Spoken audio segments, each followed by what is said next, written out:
Doctor Alaknanda वैद्य तब्बल 2 वर्षानंतर पुण्याच्या या दिव्यांग डॉक्टरला न्याय मिळणार आहे आणि तोही थेट मुख्यमंत्र्यांकडून। 6 वर्षांपूर्वी एका अपघातात अलकनंदा यांना अपंगत्व आलं। 11 वर्षांच्या मुलीच्या भवितव्यासाठी न खचता त्यांनी सरकारी नोकरी स्वीकारली, पण नियमबाह्य पद्धतीनं त्यांना थेट घरापासून 100 किलोमीटर दूर बारामतीतलं पोस्टिंग दिलं गेलं। त्यामुळे जिच्यासाठी नोकरी स्वीकारली त्या मुलीला नोकरीनंच लांब केलं। हे 2.5 वर्ष झाले मला अत्यंत कठीण परिस्थितीला समोर जाऊन माझ्या परिवारापासून माझ्या प्रियजनांपासून लांब राहून मला खूप मनोबळ खचायला आलं होतं। याच्यासाठी मला खूप झटावं लागलं आणि ते फक्त देवेंद्र फडणवीसांनीच माझ्यासाठी केलं।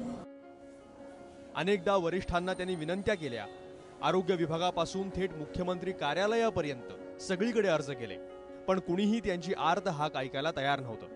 त्यामुळे शेवटी change.organization या ऑनलाईन साईटवर त्यांनी आपली याचिका टाकली, ज्याला नेटिझन्सनं भक्कम पाठिंबा दर्शवला। सोशल मीडियावर डॉक्टर अलकनंदा यांची याचिका इतकी व्हायरल झाली की थेट मुख्यमंत्री देवेंद्र फडणवीस यांनी त्याची दखल घेतली।